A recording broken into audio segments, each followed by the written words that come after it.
국방부 장관 안규백 남북 접경 지역 접경 민통선 군사 분계선에서 민통선을 지금은 이제 군사 분계선에서 이것을 사실 국방부 장관이 설정할 수 있어요. 법적 근거가 없는 건 아닙니다. 이거는 뭐 냉정하게 말씀드리고 네.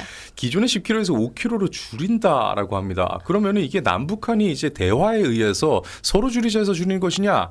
아니요, 그런 얘기 전혀 없어요. 그런 얘기가 지금 없는 거고 우리가 일방적인 건데 네. 지금 바로 정성호라고. 맞다, 정성호. 법무부 장관 정성호. 그러니까 네. 이게 우리 새벽에는 아유 정말 진짜 역시. 같이 만들어갑니다. 네, 집단지성으로 이런 게 바로 집단지성이죠. 네. 무슨 뭐 박지성 씨 닮은 사람 여러 집단지성입니까? 아니죠.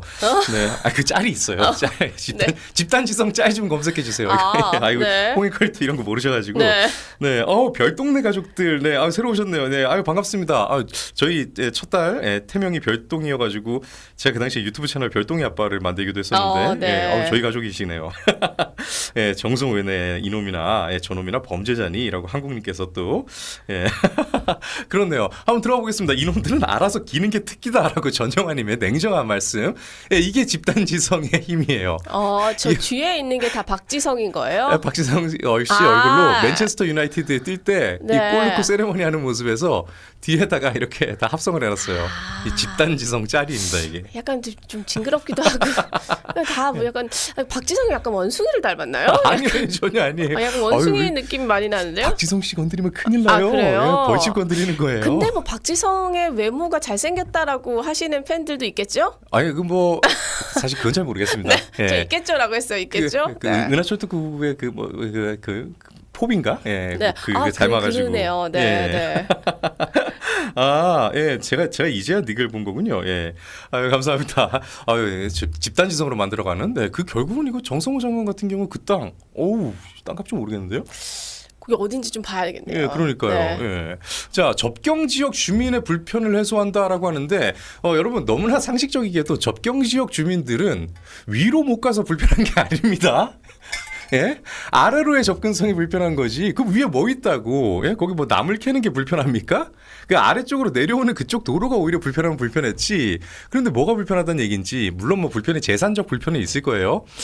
예를 들어서 제가 이제 어렸을 때도 저희 동네 강릉에 어떤 동네는 박정희 대통령 때 만들었던 어떤 뭐 개발 제한 구역이 걸려 있어가지고 집들이 보수를 제대로 못한대요. 네. 뭐 어느 정도냐 했더니까 집의 구조는 그대로 놔두고 벽만 부숴가지고 뭐 바꿔야 된다. 뭐 이런 게 있을 정도로 그런 재산적 불편은 사실 있을 겁니다. 그런데 민간인 출입 절차도 간소화한다는데 아니 여기 뭐 관광지도 아니고 민간인 출입 절차를 간소화한다. 그게 다른 모든 위험성에 비해 가지고 그만큼의 가치가 있을지는 우리가 생각을 해봐야 되는데 일단 이 기사가 원체 이 소식을 빨리 전하다 보니까 주민의 반응도 그렇고 이 반대의 의견에 대해서 다루고 있지는 않아요. 그렇기 때문에 일단은 정부 측 그러니까 이게 국방부 장관 측에 관련된 그리고 그게 동의하는 의견에 대해서만 다루고 있다는 거 밝히면서 일단 기사를 좀 들어보겠습니다.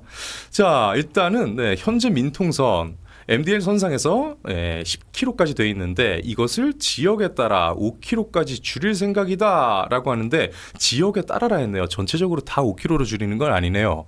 그러면은 이제 정성호 장관이 갖고 있는 땅 쪽은 과연 줄어들 것인가? 아니면 그대로 머무를 것인가? 이것도 우리가 자꾸 관심을 가져야 줄이려 하다가도 못 줄이는 일이 생깁니다. 그렇죠. 그래서 재산권 손실 얘기가 나오죠. 사실 이 부분은 분명히 문제가 있는 거긴 합니다.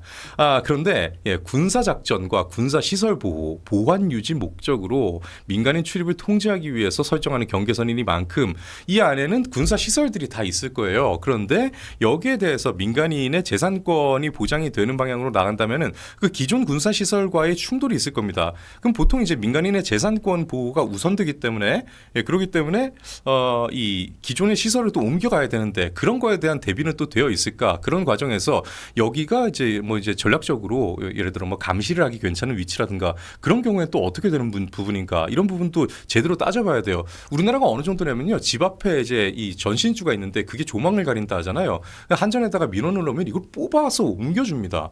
이 정도로 주민 재산권을 상당히 폭넓게 인정하거든요. 네. 이런 상황에서 걱정되는 것은 일단은 민간인이 들어가지 않았던 지역이에요. 게다가 5km. 홍익환님 5km 뛰면은 보통 몇 분 정도 걸리세요? 한 1km에 한 10분 정도 되나요? 천천히 뛰시는군요. 예. 네. 제가 5km 뛰면 한 25분 정도를 뛰어가요. 네. 예, 그러면은 일직선으로 평지를 5km 일자로 이렇게 뛰어가도 25분이나 뛰어야 됩니다. 건장한 성인 남성이 뛰어도. 네. 그럼 그 정도의 넓은 영역이에요. 그럼 이제 여성 같은 경우는 이제 그게 한 2배 정도 걸리겠죠. 그런데 그만큼의 넓은 영역에서 과연 그동안에 이제 지뢰 문제 같은 거, 매설 문제 같은 거나 이런 문제는 깨끗하게 해결이 됐을까? 네. 만약에 여기에서 일단은 이걸 열었는데 그 안에서 제대로 이것을 다 이렇게 닦아놓지 않고 그런 과정에서 일단은 주민의 재산권을 먼저 올리겠다라고 포퓰리즘격으로 다가갔다가 그럼 주민들이 여기에 대해서 뭐 공사나 이런 걸로 들어갔다가 지뢰 사고나 이런 안전 사고가 일어났을 경우에 여기에 대해서 책임 소재는 또 어떻게 되는 부분인가 네. 이런 문제도 있고 가장 중요한 부분은 아까 전영환님께서 말씀해 주신 거예요. 뭐 개나 소나 다 지들이 바람보다 먼저 눕고 있잖아요. 아직 그 주특기라고 하잖아요. 그렇죠. 아니 예. 그리고 저는 이게 전반적으로 저는 이제 문호수 PD님이 이쪽으로 굉장히 전문가시고 아이고, 그냥 전문가시네. 정말 단순하게 이렇게 생각할 때요. 네. 우리는 자꾸 가까이 가거든요. 네. 우린 가까이 가고 그죠, 있잖아요. 그죠. 다가가요. 예. 여러모로 예. 여러모로 다가가는데 그들은 가까이 다가오느냐. 네. 더 만약에 재밌을 건 우리가 이렇게 5km 줄였는데 북한이 이걸 더 늘려. 그럼 진짜 재밌을 것 같다라는 생각이 그냥 단순하게 드네요. 그런 식으로 통일을 하나요? 네, 우리가 갖고 여기는 계속 계속 뭐 올라가서. 밀고 그래서 이게 왜 그러니까 항상 일방적인 네, 그런 맞아요. 생각이 들어요. 아니, 네. 짝사랑도 적당히 해야지. 이게 선을 넘으면 스토킹입니다. 북한이 지금 뭐라 했어요? 적대적 이국가다 그랬잖아요. 네. 우리는 이건 통일 같은 거 없다. 우리 한민족 뭐 그걸 다 접어치우고 우리는 적대적인 서로의 다른 국가다라고 이야기를 했어요. 그럼 북한에서 여기에 대해서 같이 손을 내밀고 있는 게 아니란 말이에요. 그렇죠. 예, 근데 우리가 왜 슬금슬금 다가가는 거죠. 물론 여기에 대해서 그 슬금슬금 다가가가지고 우리의 방어 라인을 좀 공격적으로 구축한다. 이거는 다른 문제지만 지금 이렇게 나가는 게 아니잖아요. 우리의 재산권 보호를 위해서 우리의 경계를 10km에서 5km로 줄인다는 얘기니까. 그런데 이렇게 되니까 자꾸 이 안규배 이 국방부 장관의 이 자꾸 그 출신이나 과거의 행위, 이 안보에 대한 인식 이런 문제가 자꾸 의심되는 거죠. 네. 점점 더 걱정이 됩니다. 예, 아이고 참 정말 낙원님 그들이 다가오는 것은 우리가 거부하고 싶습니다. 그럴 수 있네요. 네. 그러니까요. 아이고 참. 네. 제가 1km에 10분 이게 걷다 뛰다 약간 예. 이런 걸로 따졌을 때 그런 것 같아요. 걷다 좀 뛰다 약간 근데 이런 식으로. 천천히 뛰면 그럴 수 있어요. 네. 저희 그 해병대 입대하면은 이제 1.5km 기록을 재거든요. 네. 매주 재요. 그럴 때 제가 한 5분 10초 정도 나왔던 것 같아요. 예. 그러니까 그땐 진짜 죽어라 뛰어야지 그 정도. 그쵸. 예. 네. 한 그 정도 나오겠네요. 예. 저와 비슷한 분이시고. 네. 뭐 어찌됐건 간에 그만큼 먼 거리입니다. 이 5km라는 네, 거리가 갑자기 맞아요. 줄인다는 거. 게다가 정성호 장관의 땅 쪽에는 줄어들 것인가 아닌가 이것도 따져봐야 될 것 같습니다. 네. 안보가 그런데 그렇게 생각보다 만만한 게 아니죠. 지금 북한 사정 한번 들여다가 볼 필요가 있을 것 같습니다. 자, 북한 러시아가 핵잠수함 모듈에 대해서 지금 나쁜 거래를 이어가고 있는 것 같다라는 정황이 나오고 있어요. 인공위성 탄도미사일 기술도 이전하고 있는데 러시아가 이랬던 건 어제 오늘 일은 아닙니다. 사실은 우리나라는 여기에 최대 수혜국이라고 봐도 좀 과언이 아닌데 우리나라 지금 여러분 너무나 자랑스러운 K방산 그중에서 K전차 왜 K2 흑표 같은 거 있잖아요. 엄청나게 잘 나가고 특히나 이제 뭐 늪지대 진창 같은 데에서 미국의 뭐 에이브리엄 전차 같은 경우도 빠져가지고 못 가는데 우리는 그냥 막 가요. 그러면 아니 한국이 늪지대가 어디 있어서라고 하는데 아니요 우린 사방이 논입니다. 그러다 보니까 사계절 여름에는 완전히 불반도고 겨울에는 완전히 시베리아고 네. 곳곳에 산에 들어가기 전에 다 논이 있고 국토의 대부분이 산지고 이래서 모든 테스트를 다 거쳤기 때문에 우리의 전차는 그만큼 뛰어난데 그 전차의 이제 원천 기술에 해당할 정도로 중요한 기술을 애초에 이전해 준 게 러시아의 불곰 사업이었어요. 그 당시에 우리가 소련에다가 이제 차관을 이제 줍니다. 그리고 소련이 이제 붕괴되고 나서 러시아가 그대로 승계를 하잖아요. 네. 그러니까 러시아가 이것을 돈으로 다 갚지는 못하니까 그 당시에 이제 전차 이런 기술 같은 거를 이렇게 같이 전수해 줬거든요. 그게 이제 기반이 되었고 또 우리 방산 이 연구원들이 그만큼 그걸 또 잘 살려가지고 또 수많은 노력 끝에 지금의 이 K 방산 지위를 얻게 됐는데 결국은 이런 게 우리가 그렇게 성공했다면은 북한이라고 성공 못할 이유가 있겠습니까? 예, 그렇기 때문에 이게 좀 위험한 겁니다. 자, 북한이 그동안 파병 대가로 얻어진 것, 예, 뉴스에 나왔던 거, 그리고 저희가 전달해드렸던 것도 굉장히 단순했어요.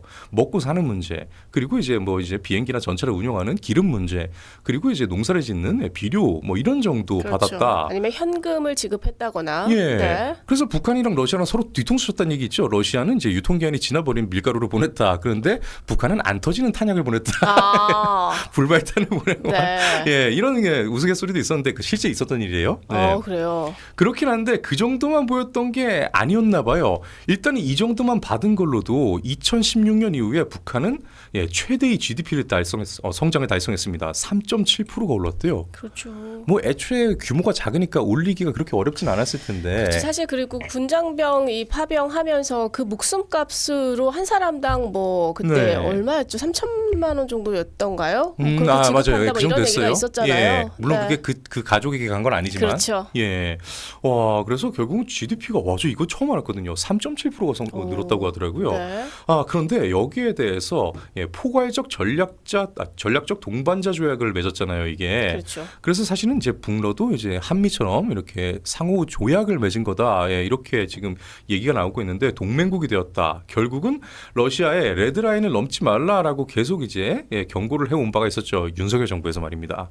예, 그런데 핵잠 기술 그리고 ICBM 재진입 관련 기술 그리고 신형 전투기 등 예, 이런 것들을 다 전해주는 것 같다라고 해서 지금 굉장히 우려입니다. 물론 러시아도 맨입으로 아니면 한 번 줘버리면 아예 끝나버리는 다음에 카드가 없는 예, 이런 카드를 함부로 주진 않을 거예요. 그런데 이 과정에서 뭐 이거를 뭐 한 장 준다고 다 끝나는 게 아니라 여기에 대해서 단계별로 이렇게 제공할 수 있잖아요.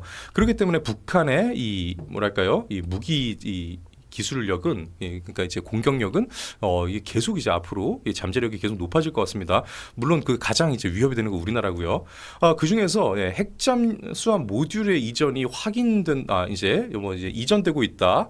예, 이렇게 해가지고 지금 굉장히 의심이 가고 있는데 이게 확인된다면 이건 러시아는 레드라인을 확실히 넘은 것이죠. 게다가 미국도 이제는 가만히 냅둘 수는 없을 겁니다. 이건 대북 제재에 대한 완벽한 위반이기 때문에 말이죠. 네. 예, 그런데 일단은 현재 추정에는 아직까지 이 핵잠 모듈이 넘어갔다고 볼 수는 없다라는 의견도 있어요. 예, 지금 이게 이 OK650이라는 핵잠용 원자로나 뭐 이런 것들이라는데 이게 아직까지는 완전히 넘어갔다고 볼 수는 없대요. 예. 그렇죠. 이게 뭐 러시아가 그렇게까지 북한한테 퍼주기는 쉽지 않다 이런 얘기인 거잖아요. 네, 맞습니다. 예, 근데 지금 현재 군 당국이 하는 말이라 가지고 약간 좀 의심이 들긴 하는데 약간 축소나 은폐를 하는 게 아닌가라는 의심은 갖고는 있어야겠죠. 예, 그런데 이게 좀 확실한 좀 근거는 있긴 있나 봐요. 이게 아무래도 이제 핵 폐기물이니까 반출이나 이동하면 방사성 물질 등의 흔적이 남을 수밖에 없다 하거든요. 그래서 이게 김포 쪽으로 이 우라늄 이 공장에서 이게 흘러내려온 폐수가 흘러내려오는 것도 우리는 다 알 수 있었잖아요.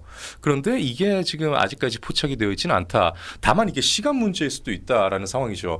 그래서 앞서 말씀드린 기사와 두 개를 같이 합쳐보면은 북한이 우리나라를 위협하고 있는 그 위협의 수위는 점점 더 올라갈 거고, 예, 앞으로도 더 올라갈 거고, 북이 이제 핵무기를 가졌다는 건 뭐 사실상의 인정을 하는 바잖아요. 그렇죠. 그리고 적어도 그것을 미국까지 쏠 수 있냐 없냐가 문제지 우리나라에 보내는데 문제가 있을 거라고 그 정도로 의심하는 사람들은 사실 거의 없죠. 사실 우리나라도 못 보내면 예. 같이 붙어 있는데. 그러니까요. 네. 예. 아유 그것이 여러 명에서 모여가지고 이렇게 던져도 되겠다. 예, 네. 투포안으로 던져도 날라오겠네. 네. 아니면 뭐 같이 죽자고 민통선에 터뜨려 버려도 되죠. 이제 5km로 줄어드는데. 네. 예, 반경보다 너무 넓은데 말이에요. 그런 식으로 우리가 점점 더 위협에 빠지고 있는데, 예, 우리의 이 울타리는 점점 더 허물고 더 얇게 만들고 있다. 두 개를 종합해 보면 상당히 걱정이 됩니다. 네. 예, 아우 참 왜 이러는지 모르겠어요. 자, 이런 와중에 미국은 지금 수위를 좀 더 높이겠다고 하네요. 예, 이거 큰일입니다.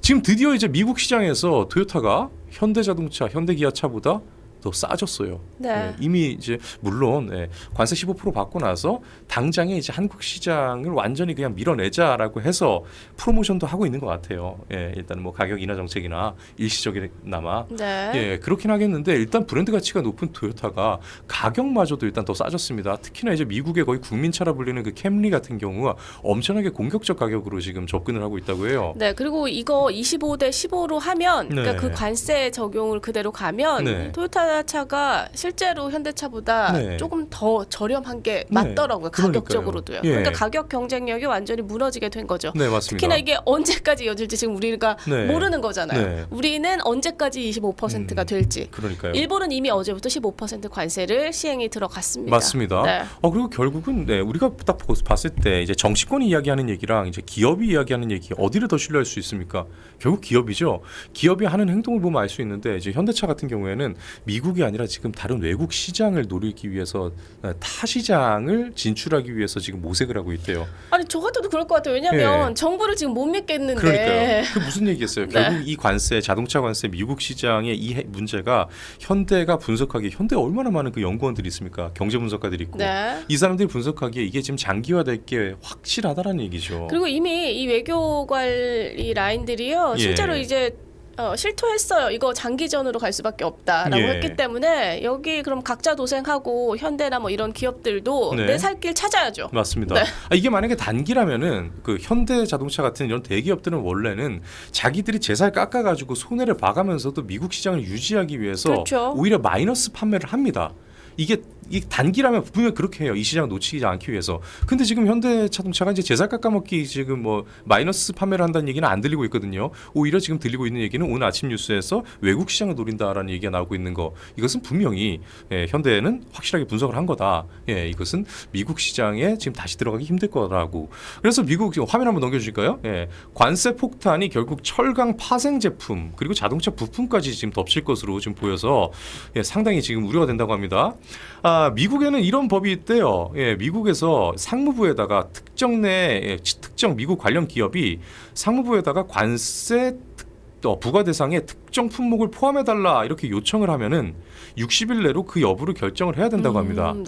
네. 우리 같은 경우도 이제 국회에 예를 들어서 청원을 하면 5만 명이 30일 이내에 5만 명 이상을 달성을 하면은 이 국회 법사위인가요? 그래서 답을 내놔야 되잖아요. 이 법에 대해서 어떻게 하겠다고. 네. 그런 것처럼 미국의 상무부가 미국의 기업이 특정 품목에 대해서 이거는 관세 부과 대상에 좀 포함을 해 주십시오. 명분이 있습니다. 국가 전략 사업입니다. 뭐 이렇게 얘기를 하면은 오케이 알겠어. 아니면은 아니야 그거는 포함 못 시켜라고 60일 이내로 여부를 결정을 해야 된다라는 겁니다.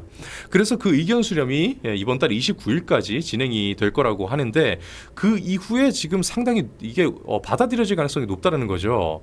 미국은 대통령이 이 법안을 갖고 있습니다. 무역확장법 232조입니다. 국가 안보상의 이유로 수입을 제한할 권한을 갖고 있는 겁니다.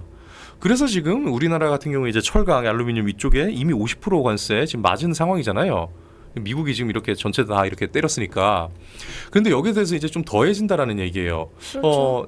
지금 접수된 얘기가 어떤 품목이 있나요?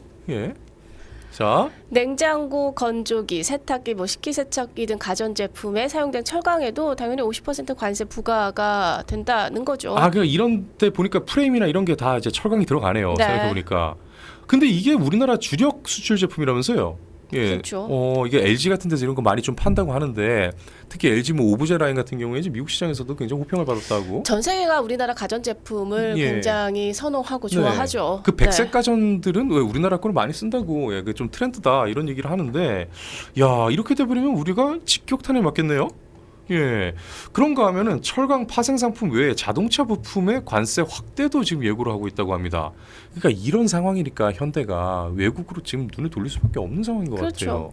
아니 그리고 지금 트럼프가 뭐 반도체도 굉장히 이익이 많이 남는 거니까 여기도 지금 흔들겠다 이런 발언들을 지금 쏟아내고 있는 상황이고. 반도체까지? 네, 우리는 지금 관세 협상이 아예 지금 조현이나 이런 사람들 어제 본회의에 나왔잖아요. 네. 대정부 질문하는데 네. 실제로 사실상 실토를 하더라고요. 네, 협상에 대해서 한 게 없다. 그리고 너무 과도한 걸 해서 우리가 그걸 받아줄 수 없다. 근데 왜 막 거짓말을 그렇게 합니까? 그럼 강윤정 대변인 얘기랑 부딪히잖아요. 완전히 달라져. 본인 얘기랑도 부딪혀요. 맞네요. 본인도 그랬고. 네, 본인 얘기랑 부딪혀요. 그래서 거의 실토를 했다라고 보여지는 거고.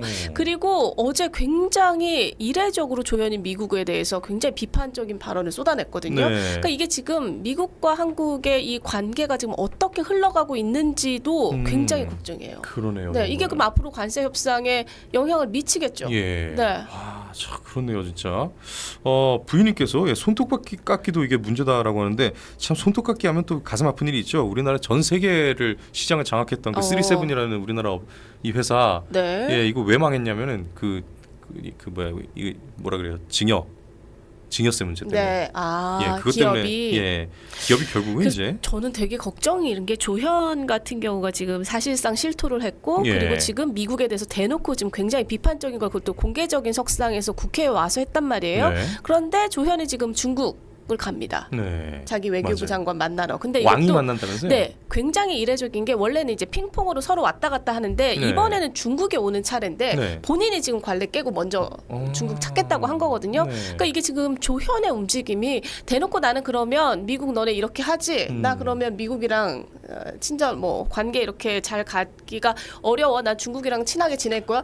이런 거를 보여주려고 하는 건지 저는 지금 조현의 이 의도를 잘 모르겠어요. 아, 니들 그렇게 밀어내면 나 이쪽 붙을 수밖에 없지 이런 얘기. 네, 지금 그 흐름이 그렇잖아요. 어제는 대놓고 공개 석상에서 예. 대놓고 미국 비판하고 맞아요. 트럼프를 비판했죠. 네. 예. 그리고 지금 북한이래요. 중국 원래는 와야 되는데 본인이 간다라고 하니까 지금 네. 중국에서는 굉장히 의미 부여를 하는 그런 언론들의 보도가 쏟아지고 있거든요. 네. 아, 이제 한국이 우리한테 아, 정신 차렸구나. 네, 오고 아, 있구나. 지금 야. 이런 보도가 쏟아지고 있는데 이거 미국에서 정말 트럼프가 진짜. 모를까요? 야, 그래 김영규님께서 핑퐁 외교 말씀하시니까 그놈의 탁구장이 기울어졌나 보네요.